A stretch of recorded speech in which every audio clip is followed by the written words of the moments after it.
hear it, we vote on the item, and then it's brought to the full board of alders for a final vote. So just that was just a quick blurb on how things work in this room. So with that being said, we can start hearing if there's the presenter for item number 1 regarding residential parking zone. Please come forward. I have an assistant tonight, I think. Oh, we like assistants, especially little ones. He's pretty cute. Our youngest testifier. Hello there. Would you like to sit?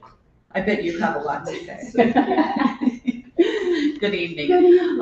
And also, if you're coming forward to speak, we ask that you state your name and address for the record. Absolutely. Good evening. My name is Jessica Commando. I live at 130 Hyde Street in New Haven. Thank you so much for allowing me the opportunity to speak tonight. My name is Jessica. I'm a resident of New Haven. I live on Hyde Street, close to Tweed Airport. My husband Maxwell and I have lived there for the last 7 years. We love our city, we love our neighborhood, and we love and care for our neighbors. I'm here today to ask for your support in establishing residential parking on our street. We are not against the expansion of the airport. We're not anti-Tweed, but for the last few years, we've been dealing with motorists, often not from our neighborhood, leaving their cars in front of our homes for days and sometimes even weeks. Since the start of this year alone, we have counted over a dozen that have been left in front of our homes. This creates serious inconvenience for the residents, but it also creates safety concerns. During one of the winter snowstorms, we had one major one, 2 vehicles were left on both sides of our street during an active parking ban. As a result, the plows couldn't properly clear our street, and it became a hazard for all of us. Our police and traffic departments are doing the very best they can, but they are stretched thin and can always respond in a quick manner. As we are left waiting. In the meantime, our street remains cluttered and sometimes unsafe. On a more personal note, I walk my dog early in the morning, usually around 5 a.m., and I can't tell you the number of times I have been stopped by motorists asking if they are allowed to park in front of my street. I have also had people ring my doorbell and have it been coming towards my home, asking to park on my street. And as a woman walking alone at that hour or at home alone with my son, it's extremely unnerving to be pulled into those conversations, not knowing what could happen. Clear signage would help eliminate that confusion, and it would also help ensure that our neighborhood continues to be safe and not be used as a free parking lot. We are simply asking for a system that prioritizes the needs of residents, improves safety, and makes enforcement easier. Thank you. Thank you for that. We know the challenges that a lot of the residents that reside around Tweed are facing. We actually had a similar situation last month where residents came to ask for residential parking. Now I'm wondering if we should maybe take a bigger step and make that whole area a residential parking zone, but we can work on that. Step by step, right? Yeah, and it was similar stories as you expressed where people would ring the doorbell and ask the residents if they would keep an eye on their car. Yeah, people were like, we'll give you $20. I'm like, it's not about the money. It's not about any of that. It's about being able to use our properties and the streets that we live on. Obviously, my number 1 priority is safety. Okay. Thank you for your testimony. Questions from colleagues? Any questions? I'd like to note for the record that Alder from Ward 21 has joined us. Okay, well, thank you for your testimony. I will ask, for public testimony as well if others want to share, but we hear you. Thank you very much. I appreciate it. Have a good evening. Did you have anything to say? Can you say thank you? Sorry. Is there anyone from the public that would like to speak on this item? Come forward.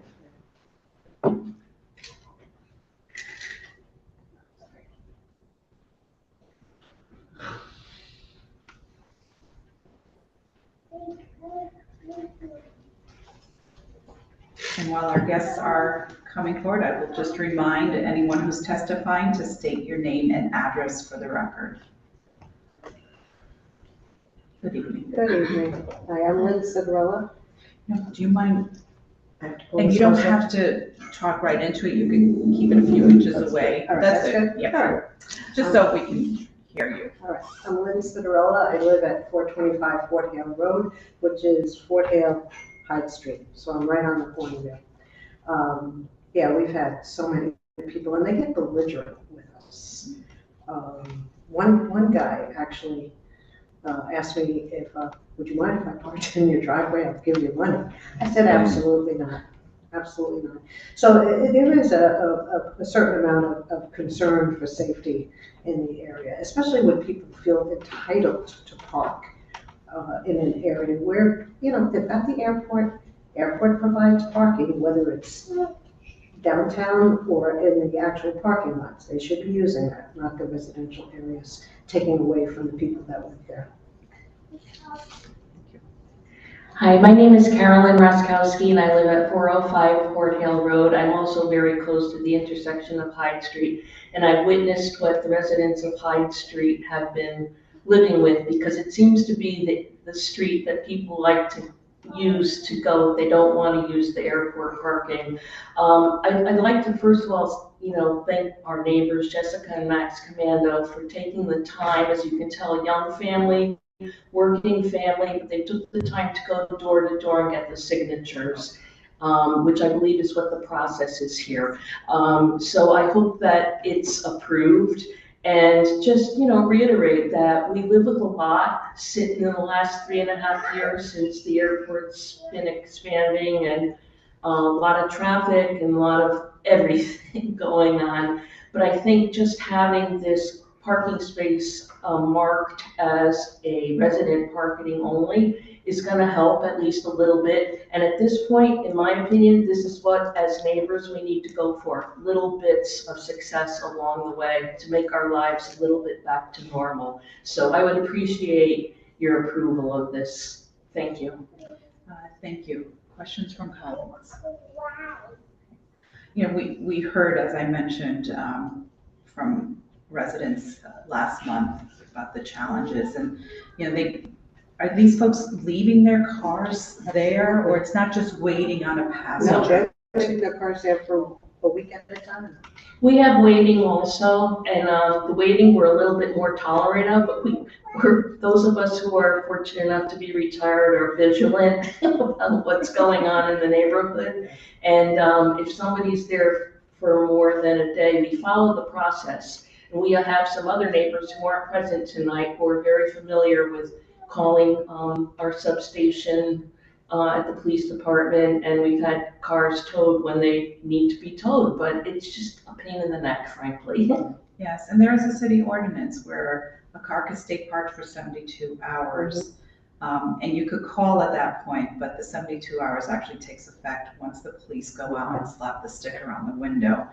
So it could be for longer, but it is city ordinance, so they're in violation of that, if anything. We appreciate you coming out tonight, and as I mentioned earlier, we'll be voting on the item at the end of the day, but you don't have, at the end of the agenda, but you don't have to stick around. Our office will reach out to the maker and let them know how the vote went. Thank you very much. But the final vote with the full Board of Alders will not take place until August. Okay. Just because we're on our summer agenda, and the full board only meets once a month, but you'll know something in August, beginning of August. Thank you. Okay, thank you. Thanks again for being here. Sure. Thank you. Is there anyone else from the public that would like to testify on this item? Is there anyone else from the public that would like to testify on this item? Please come forward. Anyone interested in testifying, please come forward. Okay, seeing no one else, we can move on to item number 2, which is grant award with the ICLEI.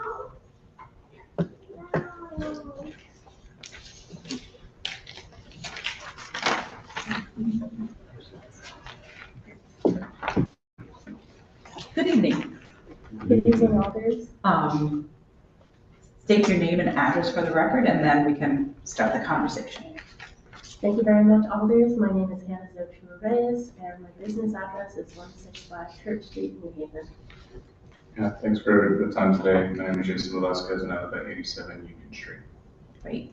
Thank you. Thank you for being here. And I know Director Winter has a family emergency, so he will not be able to be here, but thanks for being here. So go ahead with your presentation. Yes, thank you. Sorry, I have a bit of a cold. So, thank you very much, Alders, for hearing our presentation and taking the time to consider our proposal. I'm happy and thankful to be in front of you guys again. The City of New Haven would like to seek permission to apply for and accept the market building grant of $250,000 to develop and implement a public-private partnership plan focused on accelerating the deployment of capital for clean energy projects. The city would undertake this effort in partnership with the Connecticut Green Bank, the Center for Inclusive Growth, the Yale Center for Business and the Environment, and the Kresge Foundation, with the CT Green Bank serving as the steward of the funds. Through the execution of this grant, we hope to lower energy costs for New Haven residents, to create jobs, to improve public health, and to decrease our city's greenhouse gas emissions. The project has 7 main goals that we hope to accomplish. They are, in order, engaging with local organizations and nonprofits to identify potential clean energy projects and the barriers they face to implementation. They are to increase the affordability and sustainability of residential properties in New Haven by supporting and engaging with homeowners, landlords, and developers interested in clean energy and energy efficiency upgrades. Third, we'd like to map the municipal and public school project landscape by analyzing and creating an inventory of all ongoing clean energy projects and investments within New Haven municipal properties. Fourth, we'd like to engage in targeted community outreach and engagement with New Haven communities. Fifth, we'd like to perform a financing needs assessment, so essentially identifying gaps and potential financing opportunities to support the deployment of these clean energy solutions. And sixth, based off of all of the work that we did and all of the other parts, we'd like to develop a public-facing plan based on our findings with concrete recommendations and a clear roadmap for fostering sustainable initiatives in New Haven. 7, we would like to use some of the money to provide 4 scholarships to Yale's financing and deploying clean energy program to build people's ability to advocate for their community and establish clean energy programs in our community. I'd like to reiterate that through this grant, we really hope to essentially lower energy costs for New Haven residents. As you all know, we face some of the highest energy costs in the country. To create jobs for our communities, to improve the health of our communities, and ultimately to decrease our greenhouse gas emissions. Thank you very much for your time and consideration. We welcome any questions you have. Thank you for your presentation. I was reading through this and read about all the goals, and is this enough money to achieve all of this? It's a very ambitious plan. So this is money to kind of, the way that it's framed is they want to focus on low-income communities and focus on how do we assess all of the barriers that our communities are facing to deploying clean energy projects. And so it's not actually money to deploy the green energy projects, it's money to find out who needs money, it's money to find out who wants to do this, it's money to find out how do we most effectively support and uplift our community based on the resources that we have and the resources that we could design to help people. Okay. Because I see here even the 4 scholarships. So how much would be dedicated to the scholarships? The of that scholarship? 250? The scholarship line item is $20,000, so 4 scholarships of $5,000 each. Okay. I guess every bit helps, right? Every bit helps. And you mentioned to increase, for affordable properties, which most of them are owned by landlords. So how would that work if is it a tenant that requests it, or would it be the landlord, and how would that work with the financial part of it? So we'd be reaching out to landlords, we'd be reaching out to developers, we'd be reaching out to residents who are interested in mostly energy efficiency upgrades, but also other clean energy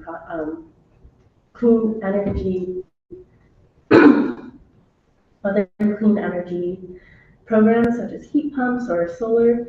And essentially, by doing our outreach, then, sorry, I'm trying to figure out how to answer your question. I got distracted by my cough.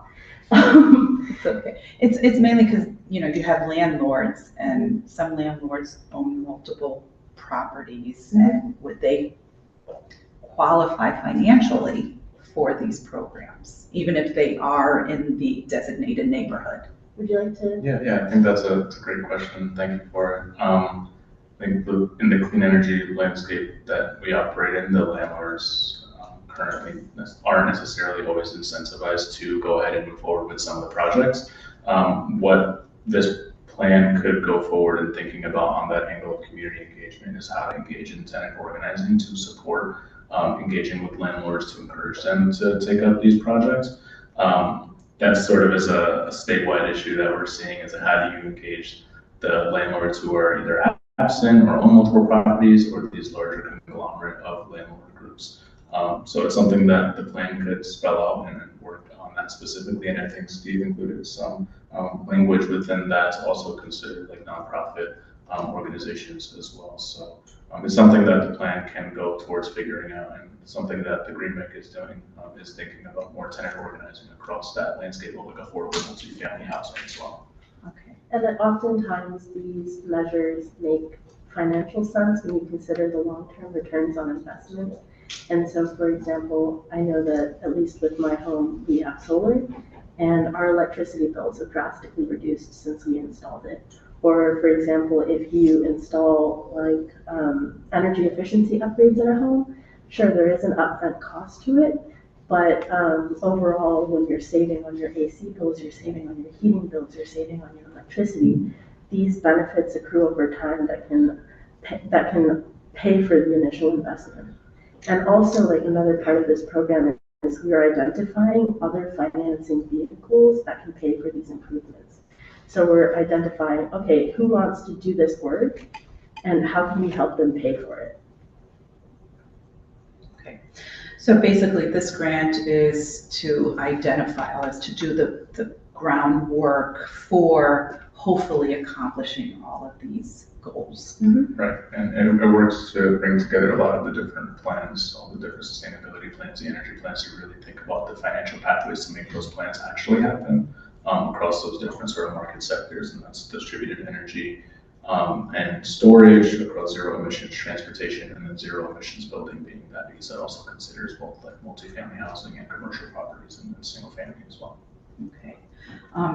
And you mentioned energy efficiencies. We know solar, the heat pumps.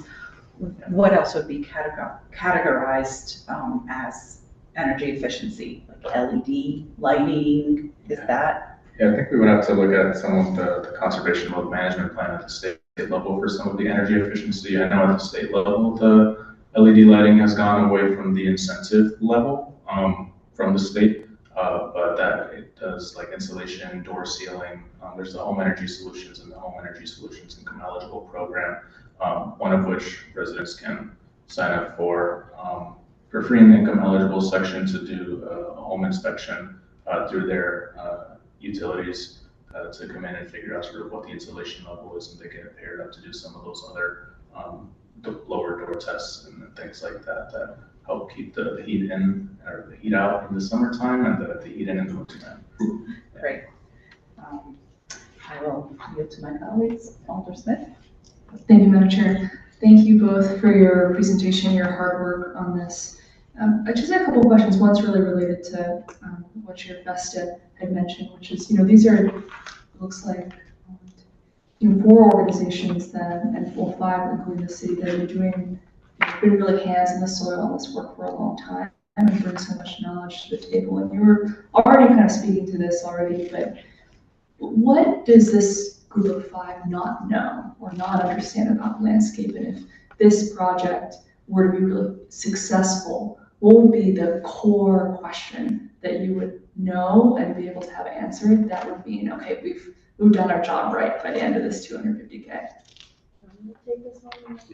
Okay. Pardon me. I think one thing that we don't know that we're hoping to learn with this grant, and maybe I'll say three things, that we don't know and we're hoping to learn with this grant is to identify the landscape in New Haven for clean energy interventions. So who is interested in these interventions? What is keeping them from taking on these interventions? And how can we help? So we want to understand the landscape of how many schools are doing clean energy, how many municipal properties are doing clean energy, how many residential properties, how many, commercial properties are doing this, so that we can understand who wants to be doing this and how can we help them. And I think those would be our two main who, how, and what. And what can we do? Did I miss anything? No, the only thing I would add is like that public-private partnership piece, so taking all of those actions and figuring out the what, the when, the where, the why, the how much, and putting that into a way to be able to identify the different financial capital streams to make those projects happen. It's the grant itself doesn't sort of then take the first part, doesn't go ahead and just take the project and then put it through a pipeline, but it creates sort of the structure to queue up those projects based on all the barriers that were identified there. And so, I mean, at the Green Bank, we do a lot of that sort of market building activities. We work to drive down the cost of energy by leveraging both public and private capital. So in this, we would just sort of serve as the fiduciary agent to work with. We've been working with Steve to put together the application and that. And we have the relationship with ICLEI, which actually, the ICLEI is ICLEI, which stands for the International Council for Local Environmental Initiative. So it used to be known as, and now it's just ICLEI, Local Governance for Sustainability. So we have relationships with them and Coalition for Green Capital, which is the national network of green banks around the state. So that's the role that we play within that. That's what we would find successful. That's really helpful. And building off that question, Jason, how would you describe the role of each of the partners? And is there one entity that's really the quarterback of this? Yeah, I can take that. So one of the things that we're discussing now is whether sort of the drafting of this plan and all of that work would be done either in-house at the Green Bank or through a third party that we would select together with the different organizations, put together an RFP with also the guidance of ICLEI and CGC, because this grant is something that ICLEI is doing across the nation, where they want to award 104 organizations or 104 municipalities, so 2 per state, to acquire this funding as well. So we're leaning on a lot of their national network and resources to think about what are the best practices for this type of public-private partnership level that before has been mostly on the state level through green banks, but also now at the local level with something like the municipal investment fund. And then one last question, maybe from ICLEI or another group, is there a sense that, post this initial tranche of investment, there could be any kind of follow-on capital or follow-on investment, either from ICLEI or another organization? If so, how would we imagine approaching the plan to sort of set us up for that, for the real sort of implementation capital? You're not in line. Yeah, sorry, I don't want. So this is what we're here today is to discuss the round one of the application. Within the plan, public-private partnership plan development, there would also be the guiding towards the round 2 selection. After the 104 municipalities that get selected to the process, receive their funding, go through the process of developing their plans. ICLEI has a round 2 where they select a more limited number. I think it whittles down to 10. Yeah, it whittles down to 10 municipalities across the nation out of that pool of 104. That based on the applications that they put together, what ICLEI thinks is sort of the fits their criteria for what they're looking for a larger investment. And I'm not sure what the larger investment number is on the second half. Yeah, I don't have that number in front of me right now. But yeah, I don't know the numbers to come. That's okay. That's really exciting though, that they're sort of they have that round two that can then take the plan and really be able to see it now. Thank you both. Thank you, Madam Chair. Yeah, thank you. Thank you, Alder Smith. And, just quickly, you mentioned, but you know what, I'll yield to my colleague, because I know Alder Singh has, and I already asked questions. Thank you, Madam Chair. Thank you both, Hannah and Jason. This is the round one feasibility study for this program, getting towards this grant. The second phase, would that be going after funding such as grant or state tax credit, anything to help with the brick and mortar, the homeowner to get the, I mean, we can do all the study and work, but the bottom line is we need to get to where we can make that difference, where we can make that brick and mortar change that so we can see that. Most of the time, there's a cost associated with this, and most of our homeowners are not rich people. They're mostly elderly, retired people, and fixed income, and they would welcome these, energy saving upgrade. And so I encourage you in the second phase to consider that and think about it. Some matching grant or some grant for. And you're speaking on because there's already neighborhoods that have been identified, Yes. right? You're talking even outside of that for the second, and the forgivable for the number of years, And Jason, you can correct me if I say something that is incorrect, but so first of all, I do believe, honestly, what we want to do is help all these households. We want to lower bills, we want to increase comfort, we want to improve the health of our community. And in order to do that, it's really hard, like to Alder Candy Smith's point, when there's so much that we don't know about the landscape, it's hard to target interventions, it's hard to target funding, it's hard to target everything we need to know that we don't know. And so doing this grant to establish this first level of understanding, I think is a really foundational aspect of the work that we need to do. And once we know how to help, who to help, where to help, then we can think about the second round of funding, which would be really great if we were able to apply for and to accept that as well, to present to you all again to accept the larger grant. But we want to do that work, and in order to do that work, I believe it's essential to do this foundational work so that we can be the most effective with the money that we do have. And another point is, so our area that we want is to support and accelerate some of the ongoing work in New Haven. So I'm quoting from the actual grant application. And there is a lot of work that's going on in New Haven. I believe I came to the CMT meeting that you were at to talk about one of the ARPA funded programs that we're doing, where we're essentially providing cost-free energy efficiency upgrades to low-income residents of our city. And connecting residents to existing programs is part of what we hope to do with this grant. And so being able to have additional hands, additional funding to help people understand and be aware of programs that already exist is something that we want to be able to do. Thank you. Thank you, Madam Chair. Thank you, Alder Singh. So have we applied yet? Yes, we have. Okay, so we have applied. What is the time frame of hearing back from this application? Yeah, we're still waiting to hear back. The challenge with the grant right now is, as all things federal, we're waiting to see sort of what happens.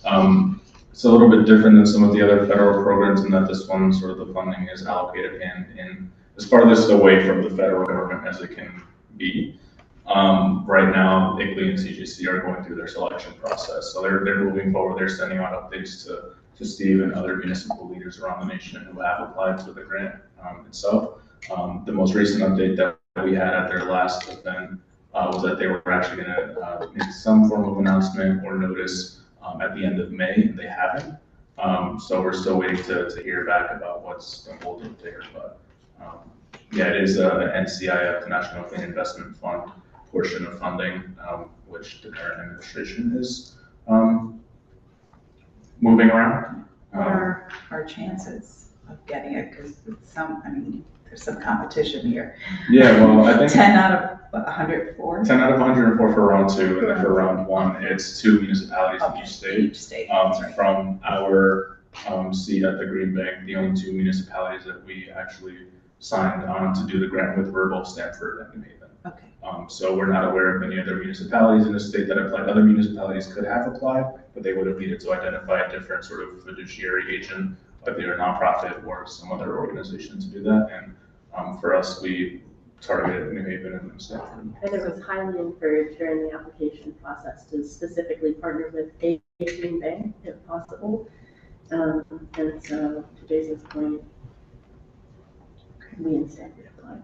Okay, so it sounds pretty positive for this first phase, and hopefully that will happen. Yeah, right. Yeah, right. Changing tides, but It sounds like you checked off most of the boxes, if we're not. moving forward with all approved work plans. All right, well, keep us posted. I know Director Winter is usually good about that. You know, hopefully you'll hear soon enough. Are there any administrative fees associated with this grant too, or is it Administrative fees in what way? the grant itself? None that would be due to the city of New Haven, unless there's something on the city's end that we should know about, I guess, at this point in the stage. But from the grant perspective, it's all built into, it's already built into the grant. It's a small percentage. Yeah, and that's there. what does the grant itself, like what percentage would go?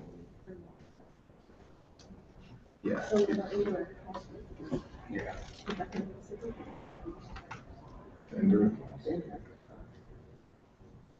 It's part of the 2,500, so it's CGCs. And you're looking at the allowable indirect cost of 50%? Yes. And what is that? These indirect costs are usually, at least with EPA grants, which I'm more familiar with, indirect costs are essentially the cost for whoever's administrating the grant. So like in the case of some of the EPA grants that we've received, I'll say the government grants, for each of the sub-awards that we process, the city takes a cut of that money.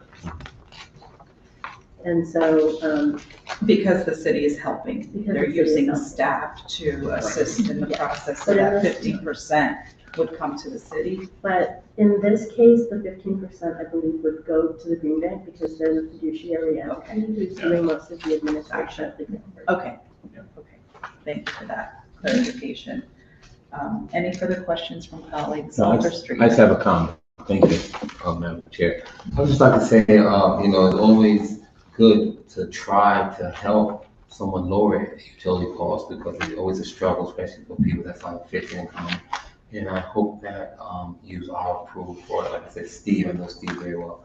And Steve usually gets what he goes after, and I always tease him about. He comes up with all this different type of stuff. So, I hope that it is approved and it really will be needed and appreciated. And thank you for your work. Thank you very much, Alder Chair, and thank you for your support.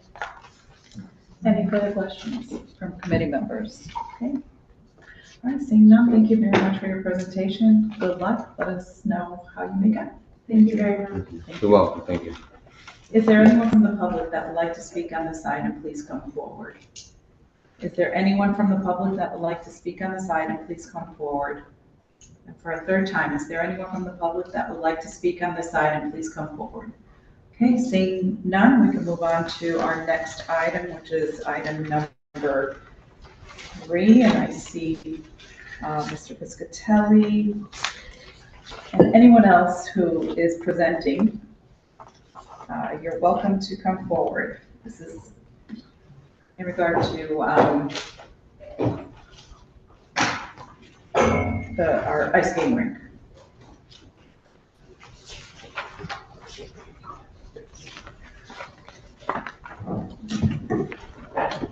Good evening. Good evening. Good evening. And I will remind you to state your name and address for the record, although you already know the process. Good afternoon, Madam Chair, members of the committee. My name is Michael Piscatelli. I'm the Economic Development Administrator for the city, and I reside at 353 Summit Street. I am John Ward, I'm Special Counsel for Economic Development. I reside at 295 St. John Street, New Haven. Good evening, my name is Michael Kobolansky, Athletic Director at Albertus Magnus College, 700 Prospect Street, New Haven.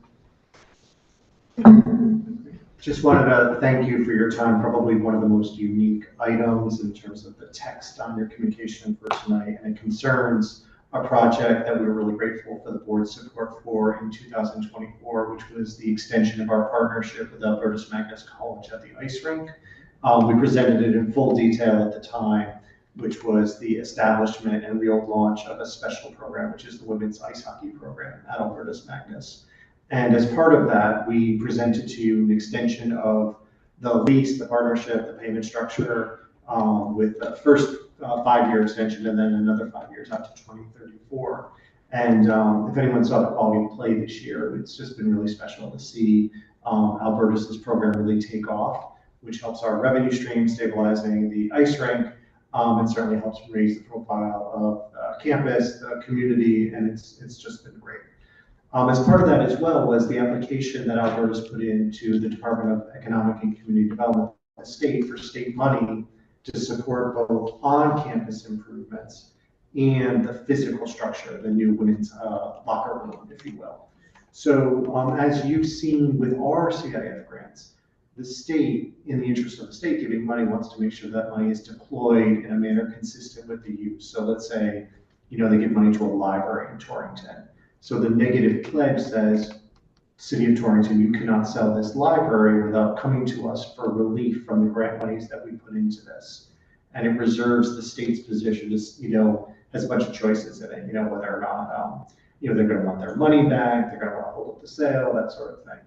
Same thing in this particular case, and I kind of regret that we did not include it in the original order. We should have been thinking along the lines of what Albertus will be asked of by the state. So the state sends a grant agreement to Albertus with that same negative pledge. The lawyers at Albertus, I think this is how the lawyers at Albertus read it and say, well, we can't sign the ice hockey rink part. It has to go to the city. And then our lawyer looks at it and says, well, we can't sign it either. It's got to go to the Board of Alders because it encumbers the land of the city of New Haven. Now, to the points made, it's sort of like when you first read it, it's sort of a bit of a freak out because it's like a land encumbrance. But just some assurances about how we looked at this. It's basically coincident with the time that Albertus's agreement is with the city. So it's a 10-year negative pledge. That's coincident with Albertus's, time contractually with us now. We think it'll be longer, but that's what it is today. And the way the state structures these, recognizing that things will happen, it's a requirement whereby you go to the state. If something happens, we're going to sell the ice rink or not use it or throw Albertus out. You have to go and get the state's permission, and the state may say we want our money back, which then falls to Albertus, or some other remedy, for lack of a better word. So I share that with you. Recognize that there are times that it does require the board's review and approval. The document has been thoroughly reviewed by our team. It's in 2 sections. The first is the actual document, which will go on land records. And then the second is the agreement with Albertus that holds all of us accountable in a manner consistent with the overall lease of the partnership. I will pause there to make sure that John didn't miss anything or anything wrong, and then turn it over to Michael to talk a little bit about the real special nature of what's happening down in Ralph Walker. No, I think you covered everything. Like Michael says, whatever we do, one for the city, we've done quite a lot of space or whatever. These are the standard documents the state will always make us sign in order to make sure that we don't take that money and then give it away to somebody else. So it came as a surprise because we hadn't thought of that, because we've been dealing, with the lease and everything.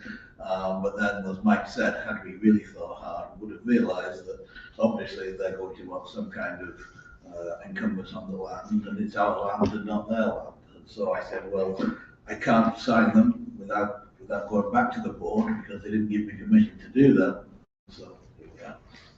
Okay, appreciate that. Thank you.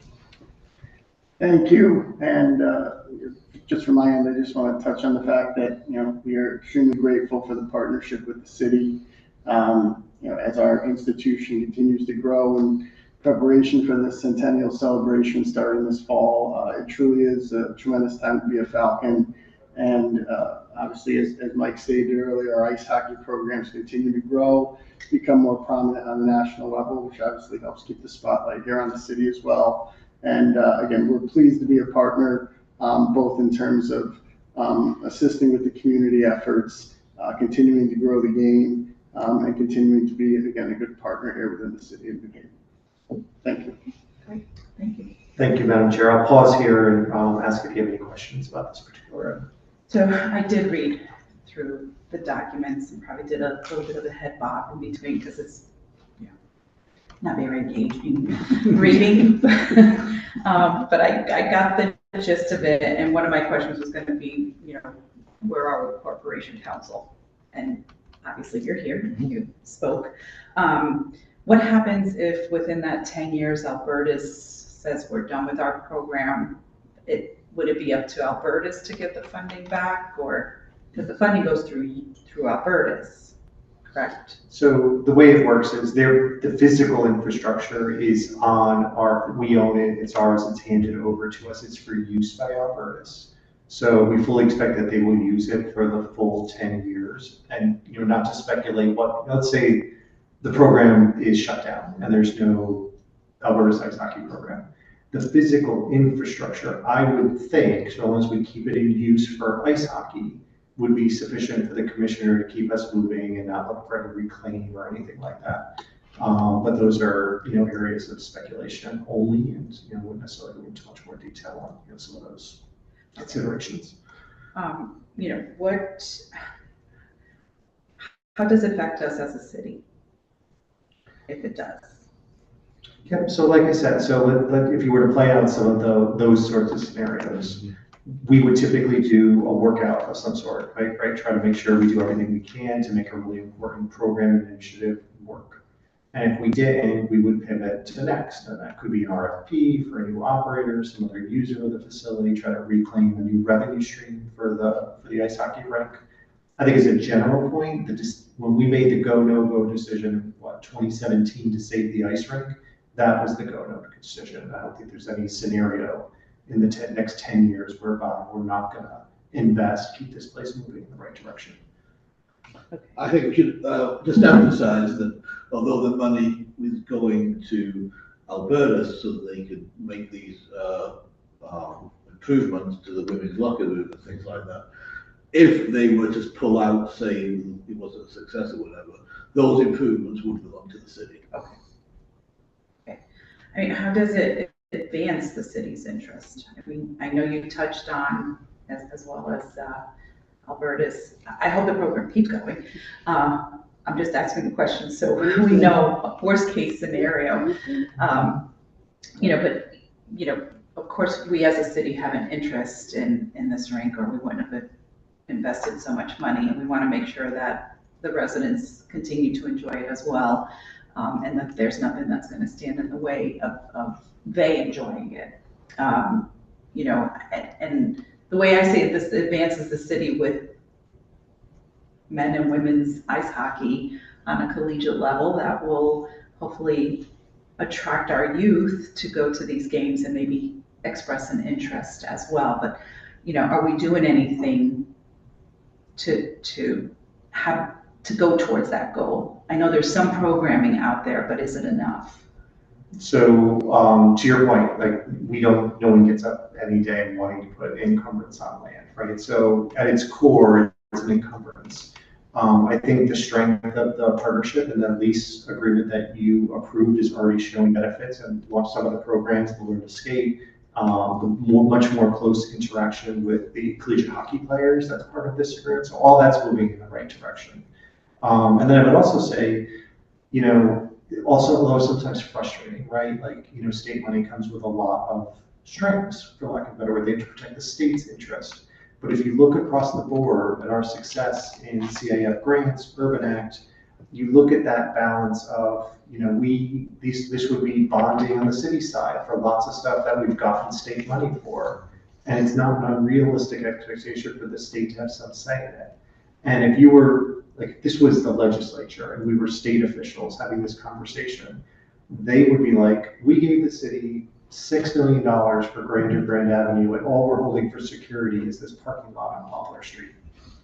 So in relative scale and balance, what they're holding as security is a relatively light touch. And you'll see in the text, it says something like, commissioner's approval will not be unreasonably withheld, which gives an indication of the ability to work it out.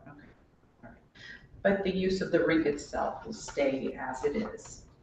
It's not gonna, this isn't gonna That's right. affect the use of the rink. That's right. In fact, it reaffirms the use of the rink. And when the building is made, it will make it easier and better for the women's hockey program. Yes. Okay. Colleagues, questions? Alder Streeter. Thank you, Madam Chair. I have some questions. I should know this, but I don't. Where is the rink located at, and how often will it be able to be accessed by the residents that's not students there? So if you get on State Street from downtown, it's on the left-hand side, just past like Mezcal. If you go to see Mezcal, the restaurant, Right. entry, a little bit farther down on the left Okay. is where the rink has got the big red roof. All right. There's been, if you ever want to go to the Ice Hockey Advisory Committee, they tussle a little bit over ice time. Mm-hmm. And Albertus has been great to try to, manage how much time they use the rink for practices, that sort of thing. And you go down there now, like the kids are always using the rink. It's really nice to see. So, That's good. Okay. and you could rent skates too. So Right, okay. people in the neighborhood want to go down, you just rent Great. skates Okay. there. Thank you. It's near the Corsair Okay. Apartments. You could also see it on 91, All right. off near exit 6. Thank you. Alder Smith. Thank you, Madam Chair. Thank you three for your presentation. If I can make a request to the chair, it feels like a potentially an opportune moment just to get a temperature check on how the partnership's going. Just any of the numbers on the participation in the Learn to Skate program, and also it's sort of it could encourage us to be able to continue to spread the word. And but if you have those numbers, that would be great. But also you could potentially submit them to the chair. But please go ahead. I don't, I was kind of a last minute sub here, so I don't have the final numbers, but I know that's something that Mike wants to have addressed at the next ice cream committee meeting, so we'll have that ready to go for that one. Again, I think we really are just scratching the surface. I think there will be continued opportunities to partner. I think, as Mike mentioned before, the ties with the Board of Education and then students in the city has really been taking some significant strides forward over the last few years. And again, hopefully as we continue to grow, we'll be able to continue to provide some additional opportunities as well to engage the youth. Great. Thank you, Alder Smith. Thank you, Madam Chair. Okay, so just one last thing, for clarification, we're not going to lose anything, provided that we keep our rink, which we fought for, and we'll continue to fight for it. We don't really need to worry. This is just a formality that this funding will go to Albertus. We own the land, so we need to, it's just continuing the partnership. We own the land, they use it. This grant will help Albertus, but they need us to support it because of ownership. Yeah, I believe that's accurately stated, and we have every confidence that Albertus will deliver on their end of the commitments, and this will be a lasting partnership. Perfect. Okay. Any further questions from colleagues? I have nothing further. Okay, perfect. Thank you very much. Thank you. Thank you for your presentation. Is there anyone from the public that would like to testify on this item? Please come forward. Is there anyone from the public that would like to testify on this item? Please come forward. For a third time, if there's anyone that would like to testify, please come forward. Okay, seeing no one, those are the 3 items on our agenda for this evening. Do I hear a motion to close the public portion? So movement. Second. The public portion has been moved and seconded. All in favor of closing the public portion, say aye. Aye. Any nays? Any abstentions? The public portion is closed.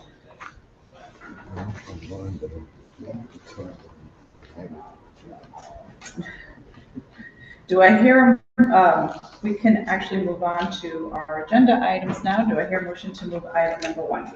So moved, Madam Chair, item number 1. Second.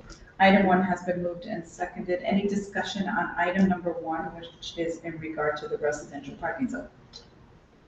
Alder Singh. Thank you, Madam Chair. We had heard similar requests from residents in this area, and which we had approved. And since the expansion of tree, the parking has becoming a problem for residents because of the limited parking.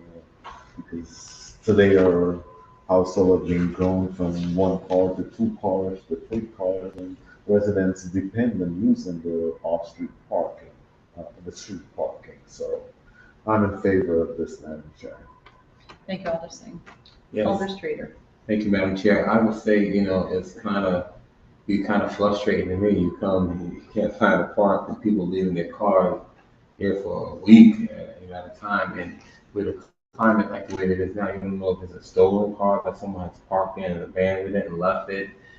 So, I'm definitely in favor, of this. And I think it's definitely a need for it.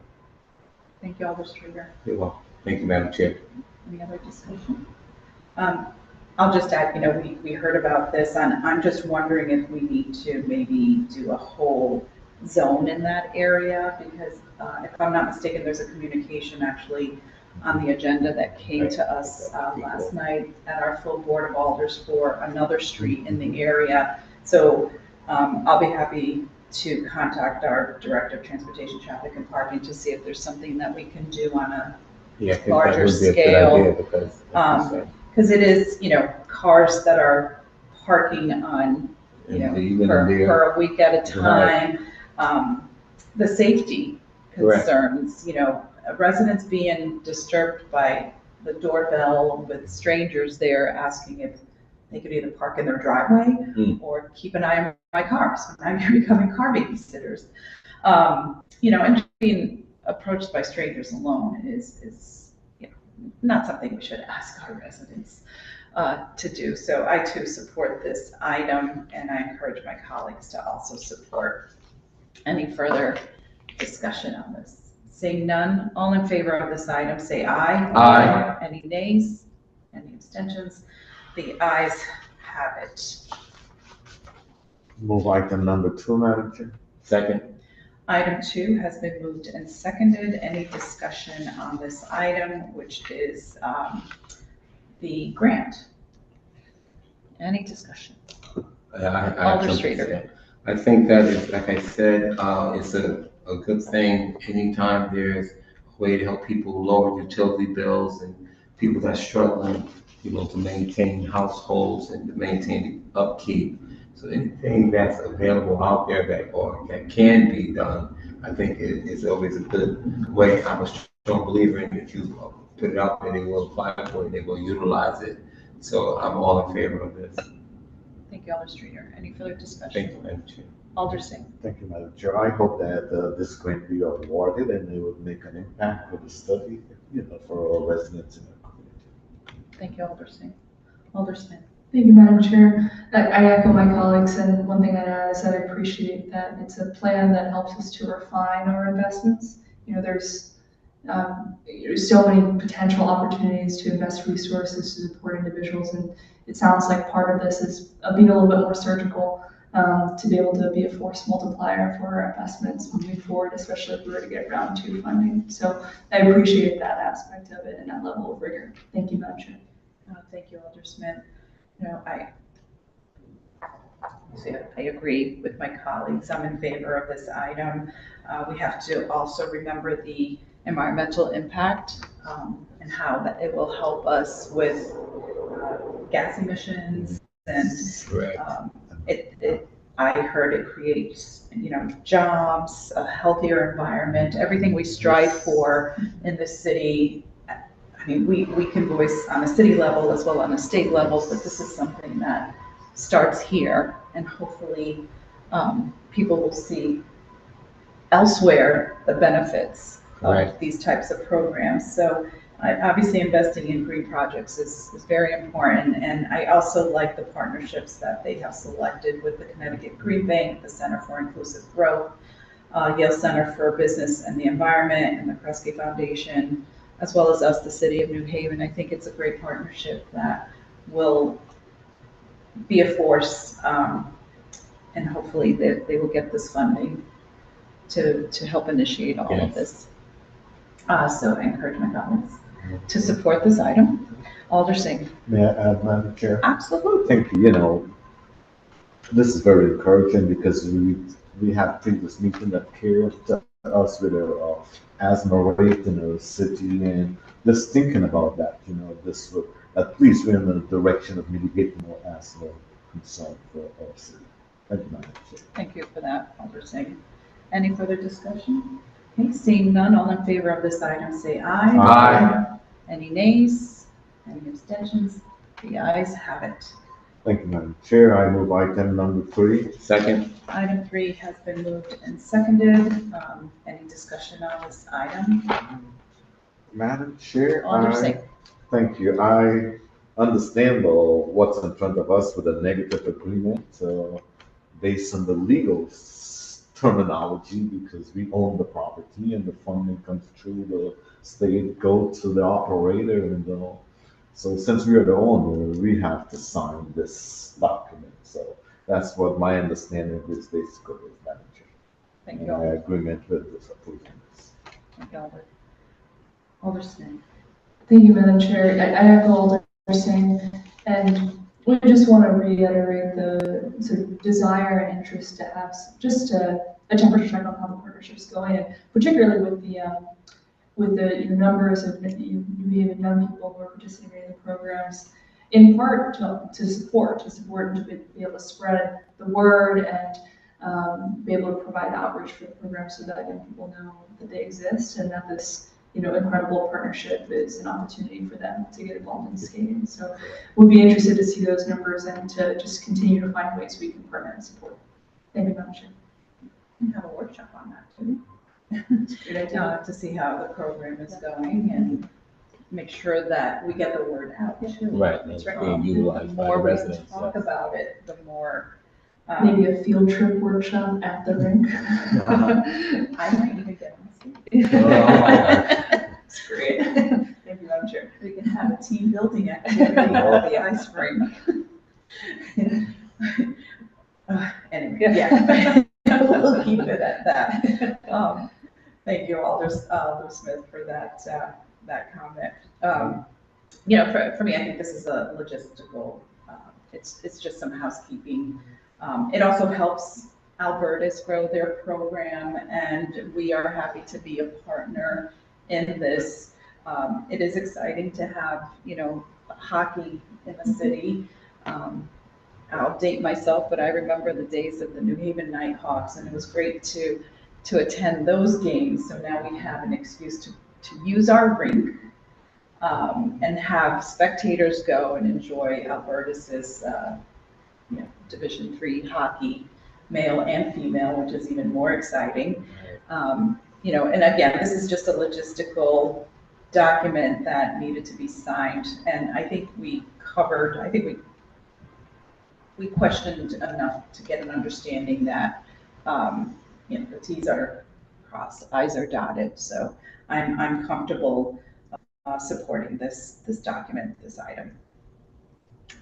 Any further discussion? Madam Chair, since you mentioned that we have a great investment in this property here, and my thought goes out to our public school or high school, their usage there, their time slot, and I wish our school would promote it a little bit more for students, especially in the winter month, that they can use this facility, a field trip, etc., just to get our students introduced to the facility and skating. Yeah, so Wilbur had a hockey team at one time. Maybe this will be an encouragement to bring it back. I guess I'm dating myself again. This was back in the 80s. That was my concern, that the residents get to use it, and but I didn't agree with that. No, all good thoughts, colleagues. This is a conversation we should continue because it does benefit the city as a whole. Correct. On many levels.